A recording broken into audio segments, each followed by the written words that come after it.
മഹാരാഷ്ട്രയിൽ വീണ്ടും തിരഞ്ഞെടുപ്പ് നടത്തണമെന്ന ആവശ്യവുമായി ബിജെപി ടൂറിസം മന്ത്രി ജയകുമാർ റാവൽ. ശിവസേനയുമായി സഖ്യം രൂപീകരിച്ച് സർക്കാർ ഉണ്ടാക്കുന്നതിൽ പാർട്ടി പ്രവർത്തകർക്ക് താൽപര്യമില്ല എന്നും അദ്ദേഹം പറഞ്ഞു.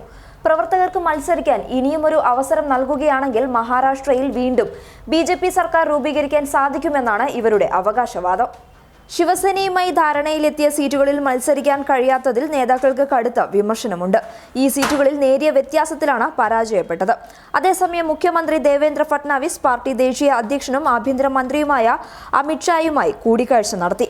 മന്ത്രിസഭ രൂപീകരിക്കുന്നതിൽ ശിവസേന ബിജെപി തർക്കം രൂക്ഷമായ സാഹചര്യത്തിലാണ് അമിത്ഷായുമായുള്ള കൂടിക്കാഴ്ചയ്ക്ക് പിന്നാലെ എത്രയും വേഗം മഹാരാഷ്ട്രയിൽ സർക്കാർ ഉണ്ടാക്കുമെന്ന് ഫട്നാവിസ് മാധ്യമങ്ങളോട് പറഞ്ഞിരുന്നു. എന്നാൽ സർക്കാർ ഉണ്ടാക്കാൻ മതിയായ ഭൂരിപക്ഷം തങ്ങൾക്കുണ്ടെന്നാണ് ശിവസേനയുടെ വാദം. വലിയ ഒറ്റകക്ഷിയായ ബിജെപിയെ ഗവർണർ സർക്കാർ ഉണ്ടാക്കാൻ ക്ഷണിക്കണമെന്നും അവർക്ക് സർക്കാർ ഉണ്ടാക്കാൻ കഴിയില്ലെങ്കിൽ ശിവസേനയുടെ മുഖ്യമന്ത്രി അധികാരമേൽക്കുമെന്നും പാർട്ടി നേതാവും എംപിയുമായ സഞ്ജയ് റാവത്ത് കഴിഞ്ഞ ദിവസം പറഞ്ഞിരുന്നു.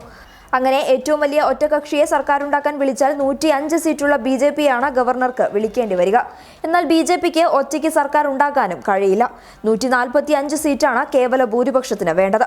അങ്ങനെ സർക്കാർ ഉണ്ടാക്കാൻ കഴിയാതെ വരുമ്പോൾ 56 സീറ്റുള്ള ശിവസേനയ്ക്ക് എൻസിപിയുമായും കോൺഗ്രസുമായും ചേർന്ന് സർക്കാർ ഉണ്ടാക്കാനുള്ള അവകാശവാദം ഉന്നയിക്കാനും കഴിയും. ഈ നീക്കത്തിലേക്കാണ് സേന പോകുന്നതെന്ന് നേരത്തെ തന്നെ റിപ്പോർട്ടുകളും ഉണ്ടായിരുന്നു. ശിവസേന ഭരണത്തിലുണ്ടോ എന്ന കാര്യം വരും ദിവസങ്ങളിൽ നിങ്ങളും ജനങ്ങളും അറിയുമെന്നും മാധ്യമപ്രവർത്തകരോട് ശിവസേന തലവൻ ഉദ്ധവ് താക്കറെ ഞായറാഴ്ച പറഞ്ഞിരുന്നു. News desk public Kerala.